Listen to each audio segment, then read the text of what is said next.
What's up, everyone? It's Marion. We're restoring Ghettos Forgotten, and I'm here today with an important topic, and it's about addiction and how it affects the ones around you. It affects the person that is addicted to the drug or the alcohol, and it also affects the people that are surrounding them.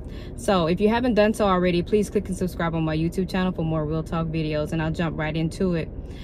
This is a topic that I've been wanting to discuss for a very long time because of my life experiences, being a product of alcoholism, understanding how people are affected by the use of alcohol and how alcohol basically destroys the person's life that's consuming it, especially when it's alcohol abuse. So I wanted to make mention, but not only does it destroy the person that's using it, it destroys everybody that's connected to that individual, because they're there trying to support you and be in right relationship with you, but your number one goal as an addict is to get your next hit or your next drink. So that becomes the whole purpose of your life. And then there's this downward spiral that happens in every person that's addicted. In every person's life that's addicted, that cannot shake that addiction, it basically destroys them and everyone connected to them. If the people connected to them don't know how to detach from that person, it will ultimately destroy them too. So I thought this was an important topic to bring up, because I think a lot of times we shy away from real hard, real life situations versus talking about it and getting it out there, and maybe it can help someone understand their loved one better, or it can maybe help the addicted person understand how it really affects the people around them. Okay, I'll jump back in it. I'll jump back right into it. I like to bring up experiences, some of my life experiences, to kind of bring it home, or not necessarily bring it home, but explain why I feel like I can talk about this, because I grew up in a home where one of my parents was an alcoholic. Many people that know my story know which one was an alcoholic, but one of my parents was an alcoholic, and because of the alcoholism, this person basically wasn't themselves. With any substance abuse problem, it creates a spiritual problem as well. So they're no longer really connected to themselves. They're disassociating with their bodies every time they use, and they become different people, because spiritually we know that there's a physical realm, and then there's a spiritual realm, and there's powers, there's greater darkness out there that we don't even realize. But those deep dark spirits and entities begin to play a part in the role of the addicted person. So the addicted person may start having even more habits than just drinking, or just smoking weed, or doing drugs, or whatever the case may be. And even pornography is an addiction. But all of that, if it's something that you do all the time and you cannot stop doing it, then you're addicted to it. And you better believe that you're not as much as yourself as you think you are. You have spirits that are guiding you, and the number one thing is they use your flesh. Your flesh wants to destroy you and kill you spiritually. So if you're more in your flesh, so say for instance, if you consume whatever substance from the morning until you go to sleep, you're more in your carnal mind than in the right mindset, and you're more in your flesh. And so since we all know that our flesh wants to destroy us, and I'll go back to eating, who wants a salad versus a big juicy greasy cheeseburger? Most people would go for that cheeseburger because it tastes better. It may even look better than a salad. But when you start getting out of your flesh and you realize you need to do what's good for your vessel, your inner man, then you're going to pick that salad over that burger, because you want your life to be, you want to have a long, healthy life. And so you start making better choices and better decisions. And going back to decisions, it's like when a person is on drugs or alcoholism, and they're abusing so much that they become addicted to these substances, they no longer have control over their decision making. It's in the air. It's whatever. There is no boundaries. There's no restrictions. It's whatever. And so I thought that I wanted to paint this picture so we can all understand that it's not just us. So say, for instance, there are people that I've talked to, there are people that I'm connected with that says basically, I like the way that I live. I like to drink, or I like to smoke, or I like to get high. I like pornography. This is me. This is who I am. And they've decided this is how they're going to live for the rest of their lives. And even if it kills them, they're going to continue to do that. Okay, fine. That's your free will. God has given us all free will. But what's not fine is when you have children, because it affects your children. And this is where my testimony comes in at. And I guess it's going to be hard for me to tell this story without revealing what parent I dealt with this with. But I'll try not to. But growing up in a home where there was alcohol abuse, there was a lot of anger. Basically because this person consumed so much alcohol. And I think he was genetically predisposed to it, because there were people in his family that abused, like his father, and then maybe his grandfather, and then people going down the line. So he was genetically predisposed to being addicted, to having an addicted personality, because it was kind of passed on. But I do believe when we know our history, we can battle, we can combat that with knowing that we have limitations, because we're already genetically predisposed to certain things. So I know as a woman, I know that I cannot overconsume alcohol. I know that I cannot use drugs, and I know all these things because I'm predisposed to having an addictive personality, even though I don't, because we all know God is more powerful than anything that's trying to be handed down to you. So I chose not to become a person that was addicted to drugs or alcohol. But I said all this because the person that was consuming, my father, I'll go ahead and put it out there. And actually, I told my story because I was asked to tell my story. This is my purpose. My purpose is to make sure I share with other people how you can go through the worst type of situation and you think you can't overcome, that God can help you be redeemed, and he can redeem your life, and you can overcome, and then you could be better than you've ever been before.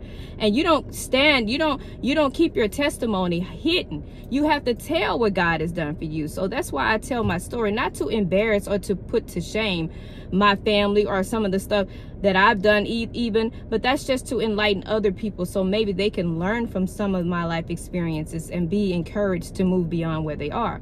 So I'll go back to this, because there was all this stuff that was handed down, and abuse also was another one. Whenever he would get high or drunk, he would come home and he would abuse my mother, and he would abuse us kids as well. So going through this from, I guess many of you know I'm in my 50s now, but going through this, like, from the moment, like, I think he was abusing alcohol before we were born. So he had to be in his 20s, because my mom and my dad got married, and she was fresh out of high school. She married my dad. That was her one and only. That was her everything. If you was to look in this woman's eyes, how she looked at this man, he was everything to her. She loved him. She would have done anything for him. My mom's no longer with us, but when I seen how she looked at him, I always wanted that. I wanted to love a man that deeply and that completely. However, that's how I learned love the wrong way. That's a whole nother story. So I'll go back into it, but he was very abusive, and so growing up in this household where there was alcoholism and there was a lot of trauma going on, because you get to see all this violence, and you learning how to love the wrong way. Needless to say, me and my brothers, we were mixed up before we were probably even 5 years old, because of so much trauma and destruction that was in our home. And it was rooted to, I would say, addiction. It was rooted to alcoholism. It was rooted to, abuse, some of the trauma that was passed down to his grandfather and his father, and then to him. And then alcohol didn't make it any worse. It didn't make it any better. It made it worse. So then by the time it got to us, it's like, hey, how do we live? How do we make something out of our lives after we've seen so much destruction, after we've seen so much hurt and pain? I said all that because even though there is something called dopamine, it's processed. Like when you take your first sip of alcohol or even drugs, I don't know too much about drugs. I know a lot about alcoholism because that's what I faced the most in my life. But from the moment you take that first sip of alcohol, the dopamine is processed in your body and you get this immediate reward. And it's like a pleasure feeling, and it makes you feel like, you know, all is well. When your life could be falling apart and the people around you are hurting and they're in pain, you're abusing them. And you don't realize that because every time you drink, it makes you feel better. You're numbing the pain and you're killing yourself and you're hurting the people around you. So I wanted to make this video so you can understand, no, it's not just your life. No. Yes, you have the free will to use as you wish, but it affects everybody around you, especially the people that love you. And it's not fair to them. So I wanted to make mention of that, the pain and the abuse that me and my brothers went through. We had to grow through that shit. We had to, excuse my language, we had to go through all that. And I don't want to tell their story because it's up to them to tell their story, but it affected us all so very deeply. And we're still recovering, and I'm in my 50s, and there's still certain parts of myself that I have to ask God to heal because I realize it's still within me. And then there's parts where I thought God delivered me from, and it just depends on who I associate with lets me know I'm not totally delivered from that. And one being anger. I have to admit, because of what happened to me as a child and what I saw growing up, I have a propensity of feeling like, and only certain people bring this anger out of me. I don't deal with people that bring anger out of me. I'm a very caring, loving, pleasant person. If you meet me, then you know I don't like to get angry, and if somebody's trying to provoke me, normally I'll walk away and just let it go and leave it alone. But there are some relationships and friendships and family members or whatever the case may be that knows that button to push, and it makes me angry. And I realize that's from my childhood. That's from all the violence that I saw and the anger that I saw, that there's a little bit of that still in me. And so that some people know how to push that button. I tell you now, whenever somebody push that button for me, I stay away from them. I'm gone. That's it. Because when God delivers you from something, you don't want to go back to it, because it's easy to go back to it. It's just like alcoholism or drugs. It's like a recovering addict will, in a sense, always be a recovering addict, because you're always fighting not to go back to what was familiar, not to go back to what was known, what was acceptable, because that's all you knew. It's a learned behavior. So we have to unlearn these things, but it's always going to be a fight for people that are recovering. And so you can't have somebody there always bringing you back there. That's why they say it's best for people that are trying to recover. They can't associate with people that are still in alcohol abuse or drug abuse, because they're gonna always be triggered to go back. So you have to really make sure you associate yourself with people that wants the best for you, but also they've done a lot of their work as well. And so you're not gonna be triggered every 5 minutes just by being around them. So I'm just trying to explain this the best that I can, because it's very important for us to understand is that even though we decide to live our lives a certain way, even though God has given us all free will, our actions definitely affect the people around us, and especially our children. Because I guarantee you, if you have some type of addiction or affliction or whatever, I guarantee you, your kids, you can tell them not to do something for so long before it's going to become a learned behavior. Ask me how I know. You can say, don't do drugs, but they see you smoke weed in front of them all the time. Guess what? You can say, I don't want you drinking, but they see you get stoned out of your mind every weekend. Well, guess what? They're not going to do what you tell them to do. They're going to do what they see you do. They're going to do what's normalized in front of them. And that's addiction. Whatever addiction you have, you're normalizing that to every child that's in your life, all your children. And who's to know? They may not have the strength that I had not to become addicted. I could have became addicted. Me and my family, we lived in the drug alley. I seen what crack cocaine did to women. I seen it all the time. People in my family was on crack. So, praise God, I wasn't the person that would just go off and be addicted, but I could have been. you know? And I don't want to tell like my brother's story. That's for them to tell. But it affected them in some sense, whether it be alcoholism or drug related. So I said all that to say is because it does affect people around you. It affects your children. And the reason why I'm bringing up the children, because it affects your wives, your girlfriends, your family members, your friend, you know, people, your friends, the people that are around you that care about you. But it really affects your children because they're like sponges, and they just take up everything, even when they know, because they're being taught right from wrong. If you're taking them to church and you're trying to teach them how to be morally, you know, acceptable, not acceptable, but just know the difference between right and wrong, they already know it's wrong. But I'm telling you now, it doesn't matter if they know it's wrong. If they see you do it all the time, it's going to become normalized. It's going to be subconscious, and then they're going to do it subconsciously. It's going to be okay. And they can go off and do something totally worse than you've ever done in your whole life, all because you're leading by example.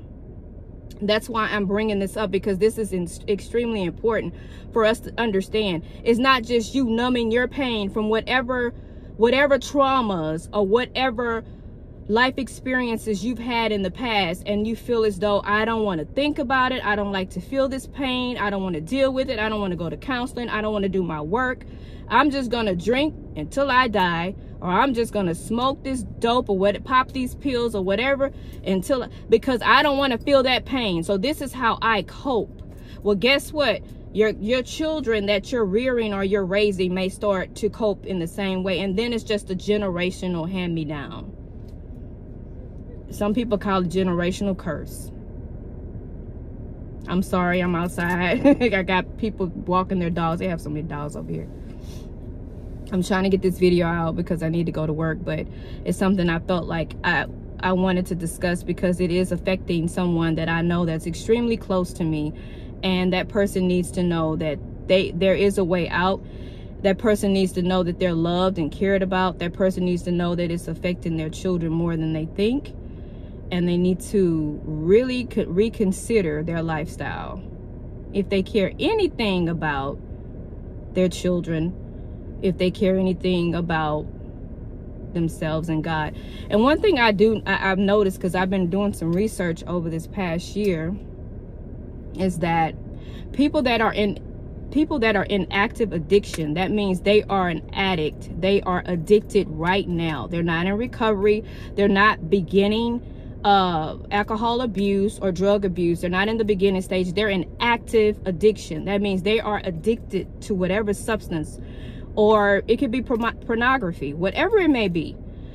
When they're in that, so when you're always in your flesh, you're always in this high feeling, so your mind is fuzzy, like you're not yourself. And again, I've already said things about the spiritual things that happen to you when you're overly consuming. You're no longer yourself. You don't even have control over your decision making. But when you're in that space, and you can't think, and you're just numbing the pain, and you're going through this day in and day out, well, guess what? When you're not taking care of your vessel, because God blessed us with this vessel, this body, that we just house our soul in. That's why I say you have to really take care of your soul, because your soul lives in this vessel. And when you put anything in it, you're not caring for yourself. You're not loving yourself. You can't, when you know that whatever you're consuming is killing you. It's killing parts of your body, your flesh, your organs, your mind. Like you know, your cognitive ability to really think clearly and make conscious, healthy, whole decisions is impaired. All of this affects your livelihood. It affects your body, your mind, your spirit, your total person, your total psyche. But when you're killing yourself as you consume and as you do whatever you do fleshly, the flesh is trying to kill you. It's killing you. Well, when you allow yourself to, when you're killing yourself, you cannot love yourself when you're in this space. You cannot love yourself, and therefore you can't love the people around you effectively and efficiently. I'm not saying you can't feel love, but I'm saying you cannot give it effectively and efficiently. And the only thing that matters at that point in your life is your next fix. That's the truth. That's the reality of it. And so everybody else that's there trying to support you and love you along the way is getting hurt all the time.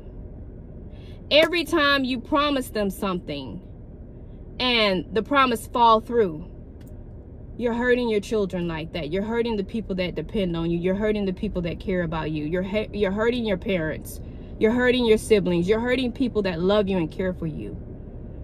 Every time you break a promise, every time you do something out of character, you're hurting the people around you. So it matters.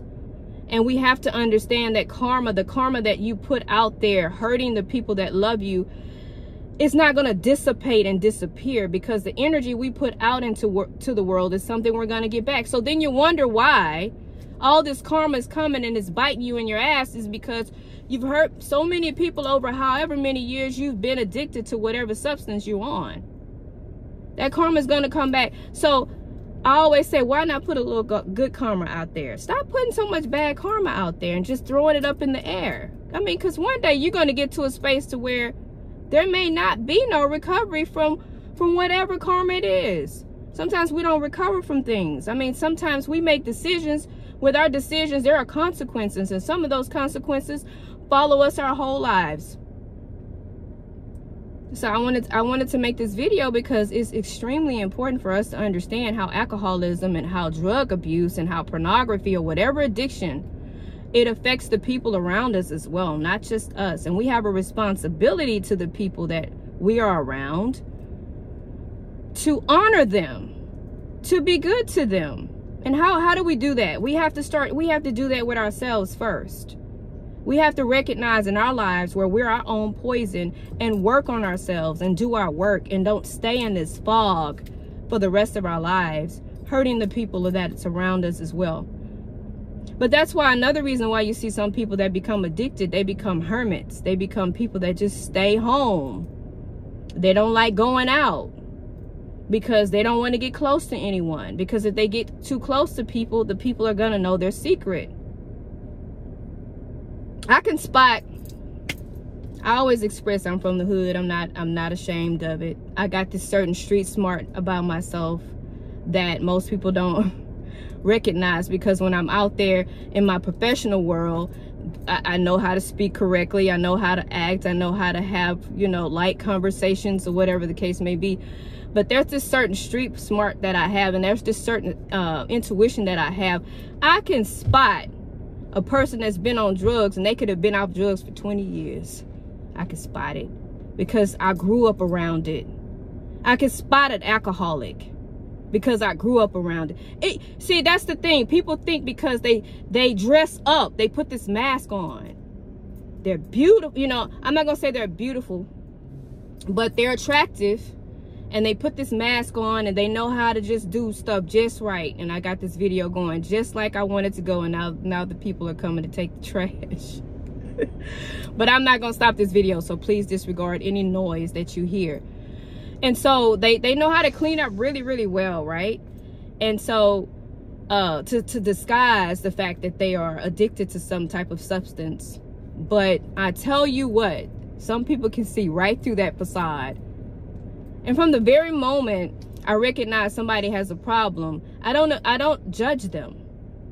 I just say, okay, Lord, how are you trying to use me? Because I already know this person has if they're a recovering addict, they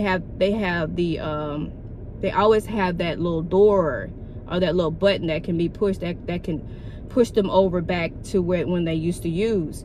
So I always ask God, how do you wish to use me in this situation? Am I here to encourage? Am I here to pour into this person? Or am I just from a distance, like especially if they're in an active addiction? Most of the time, people that are in active addictions, You have to take your hands off of them, whether it be your brother, your mother, your father, cousin, spouse, child, even. You have to take your hands off of the person that's addicted.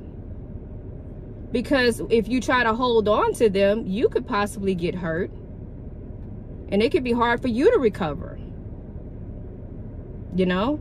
So most of the time you don't like to do it, but you have to take your hands off that person until they're ready to turn over a new leaf. They're ready for their lives to finally begin. You have to take your hands off of them.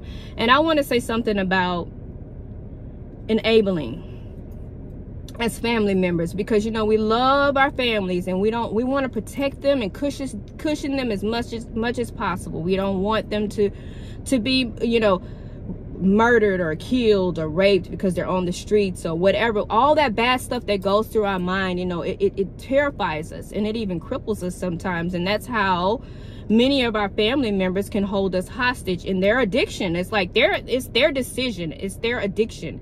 But sometimes the loved ones are held hostage because we don't want something drastic to happen to them.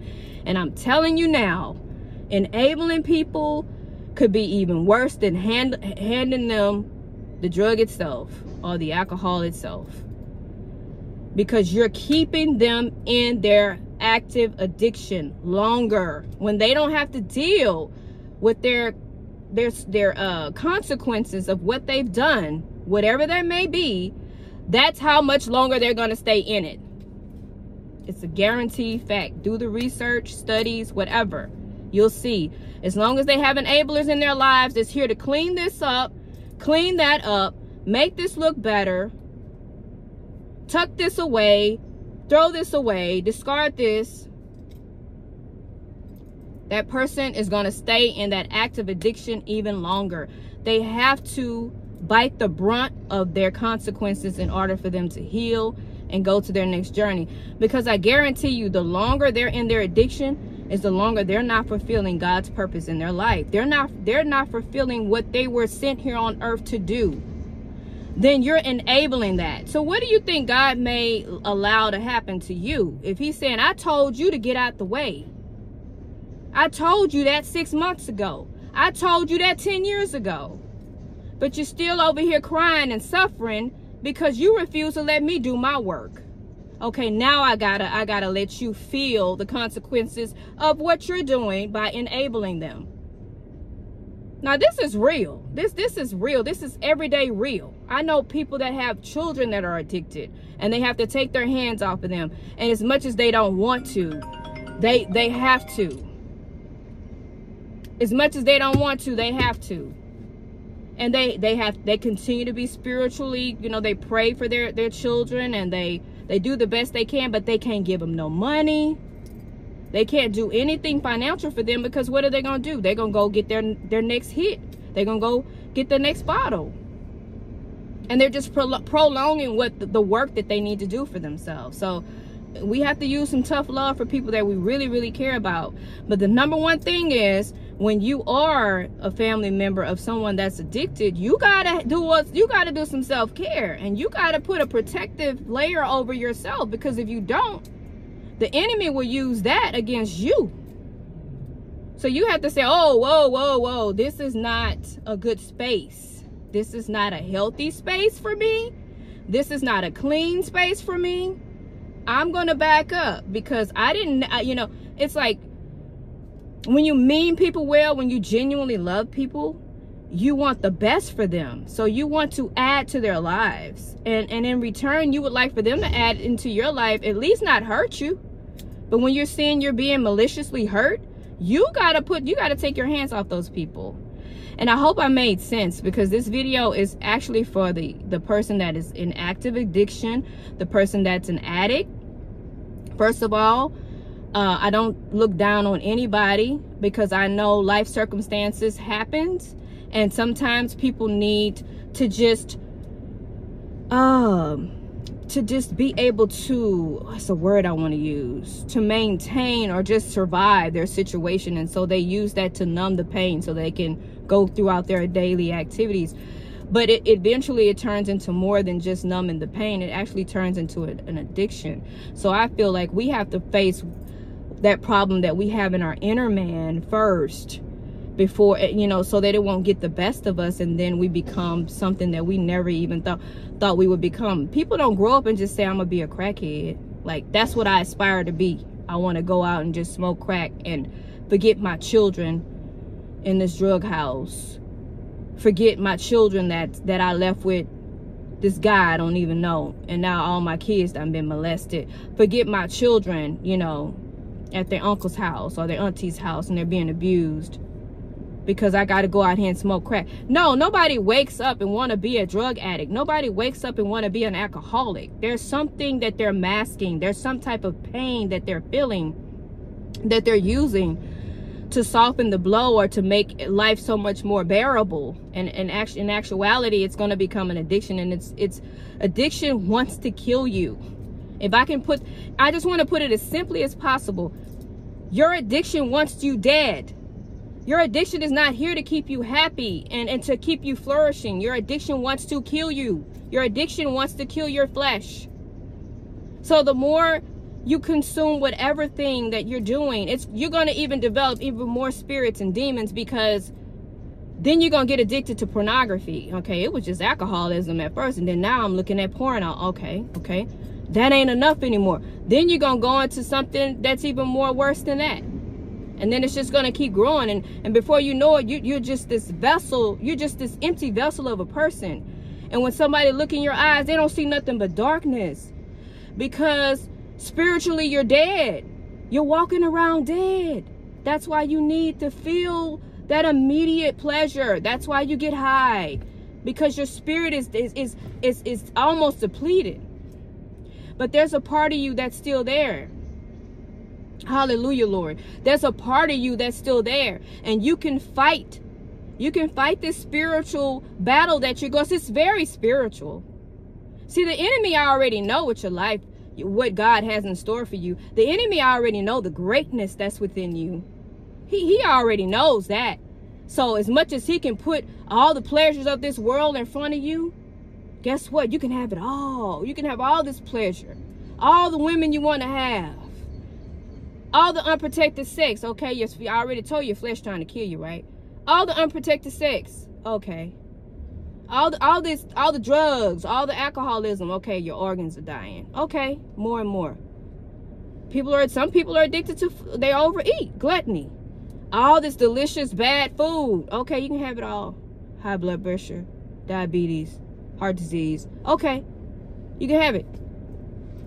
If you ever notice, people would give you drugs. People would give you alcohol. But will they give you a healthy meal? Always ask yourself that. That's spiritual. So we got to deal with our inner man.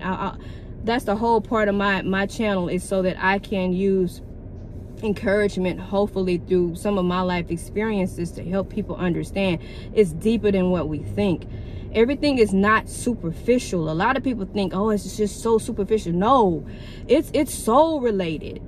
That's why I always say, guard your gates. Be careful what you put inside of you. Watch the movies you watch, the TV shows you watch, the music you listen to, the people you surround yourself with. It's all spiritual.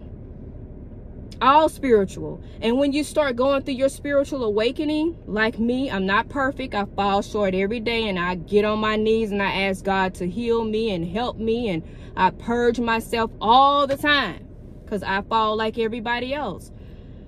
But when you start to go through your spiritual awakening, God is purging you, and God is rising you up. And as you rise, he's cleansing your energy and your spiritual well-being, and you're more open to things you didn't think you were ever open to. So you can feel evil and you can feel good, and your spirit starts to connect to things. And you got to be careful you're not connecting to the wrong things. But you can feel and see things before a person even open their mouths. That's if your spirit is open and healthy and clean. When your spirit is almost depleted and dead, you'll let anybody around you, because you can't feel anymore. You're not connected to yourself anymore. You're disassociated with your own body. What a travesty when God has given us the ability to make better decisions and to protect our soul. Because yes, this body, our bodies, our flesh is eventually going to pass away. But our soul, our energy, it doesn't pass away, y'all. Our energy transfers. It goes somewhere else. That's why it's so important that we take care of our soul. I believe that in my spirit. Your soul is the most valuable thing you own or possess. Possess is your soul. Take care of it. Guard your gates. Understand, like, if you know you have alcoholism in your family, you know you can't have too many drinks. You know that, because at one point in my life where I was under a whole bunch of stress, I was like, man, I can't take this, you know. So every day I was coming home, I was drinking a drink. I don't drink a lot, but I was drinking a drink, and then I started noticing, I say, you know how you're handling your stress? That's going to get you addicted. That's going to get you addicted. You got to put that bottle down. So then now, if I'm stressed, I'll go to the gym. I'll go work out, or I'll go walk, or I'll go to a park and ground myself by allowing my feet to touch the ground. And it gets on my nerves because, you know what, when I go to the park nowadays, I don't know where to stand. They got so many dogs. I say people love dogs so much. I mean, they don't care if a human is on the corner starving with a cup in their hand, but they gonna damn sure take care of 3 and 4 different dogs. You got family members, you know they need to eat, but you're housing 4 or 5 dogs. I mean, it's just ridiculous. I mean, I'm an animal lover, but I'm like, some things are ridiculous. We find every reason not to be in right human relationship with each other. And it's just crazy. And I said all that just to mention, sometimes I go to the park and I have nowhere to stand. But if I'm stressed, I may go to the park and I take my shoes off and I ground myself and I pray to God to relinquish any stress or negative energy that I may have in my body, and the earth absorbs the energy, and then I feel better. And so I'm able to go in and effectively deal with the people that I love, so I don't take my crud and my crap and dump it all off on them. And that's another thing about people that are in active addiction. It's like when they're going through something, they don't have the ability to, what do you call it, to cope. They don't have good coping skills. So that's why they drink or they use drugs or whatever they do to ease the pain or to numb the pain. But when you're healthy and whole, you have to find healthy ways to de-stress. Read a book. Go to the water. The water is always good. Just things that's going to build you up and not try to kill you. And like I say again, your flesh wants you dead. I don't even care if you're not addicted to anything. Your flesh still wants you dead. That's why sugar is so addictive. Sugar is an addiction. Your flesh wants to kill you. Be careful. This is so deeper than what we think is spiritual. And I think I've done as long as I can because I really need to get my butt to work. But I wanted to put that out there because I have friends. I have this one close friend that I really love, and she is going through it, and so addiction is prevalent, and then I have friends that I know in other areas of my life that are going through it. And I always want to say that there's a way out of addiction, but you have to fix the true source of the issue, and that's your inner man. Because we can disguise it with all the money that we can ever possess, all the material things, all the people, all the sex, all the, you know, everything, music, I mean drugs, whatever. We can try to fill that space, but after that's over with and done with, when you wake up the next day after you did all these things, you still feel horrible inside. That's because that stuff will never heal and fix that void that's inside of you. Only God can. Only God can fix it. So blessings to every person that heard this video today. Thank you for clicking on my channel. If you feel like this video could help someone that you know, please share it with them, because that's the point of my channel, is to empower, to encourage other people.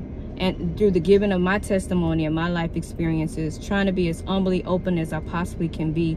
That's what this channel is about. God told me to tell my story. I told my story in the book, Ghettos Forgotten Daughters. That's why I named this channel. I named my outreach program Restoring Ghettos Forgotten, because that's my purpose.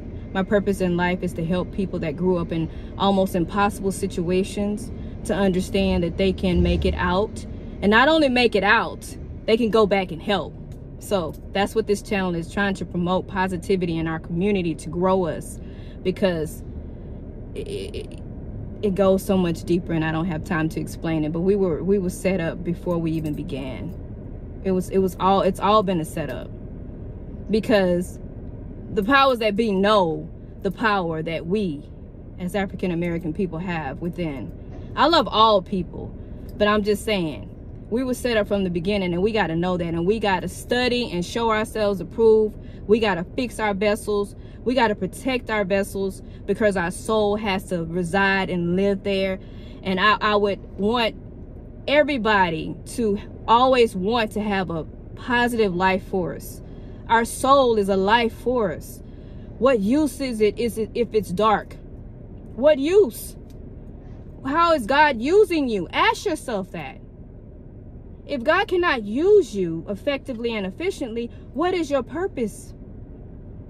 You can't walk fully in your purpose when you're always high, or you're always drunk, or you're always overly sexual because of porn, or whatever the case may be. Get out of your flesh. This video is about your flesh is trying to kill you. This is for people that are addicted. This is for people that are loved ones of the addicted. And this is for enablers. We have to stop enabling them, and we have to exhibit tough love, because they have to get it. If they don't, I'm telling you, there's a whole nother side to addiction, and that's death. That's the final. That's the finale. Death. Do you want to go out like that? Do you want your legacy to be that? Do you want your kids and your kids' kids to see, this is how grandma went out, this is how grandpa went out, this is how my mom went out, this is how my dad went out? We got enough stuff to deal with to have to deal with those questions. Okay, I'm done. I hope that I brought this message out as simple as possible, so people can understand what it is I'm trying to say. But what I want to leave everybody with is that you can come back from anything, any addiction, any affliction, anything. You can come back with the help of God, your source, with you doing your work. And that's going to be painful. Like, becoming and going into recovery is going to be extremely painful, but it's so worth it. I see people that have been addicted for 20 or more years, and they come out of addiction. It's like it's like the first day they've ever lived. Like they're jumping off planes. They're bungee jumping. They're doing stuff they never thought they would ever do before, because they just want to take all of life in, because now they can actually live. It's life after addiction. There is life after addiction, you guys. And so that's what this video is meant to encourage you, to let you know that yes, God still loves you. Yes, the people around you want to love you, but you have to stop hurting them. Stop hurting the people around you. You have to stop hurting yourself first and foremost. Start loving yourself enough to take care of your vessel, because your soul has to be housed in it, and you're responsible for your soul. So I'm done. Always remember to always love yourself. You have to love yourself first. No. Love God, because that's your source. Because sometimes, like I said, we don't love ourselves, right? So we love God, which is our source. We love ourselves, and we love and we take care of the people around us. And another thing, we don't have a right to keep re-injuring each other. It doesn't matter what you've been through in this life. It doesn't matter what traumas, what people have done to you. You have an accountability and a responsibility to not ever hurt people the way that you've been hurt. Now I'm done. I love you guys. Take care of yourselves and each other. I will talk to you soon. Bye-bye.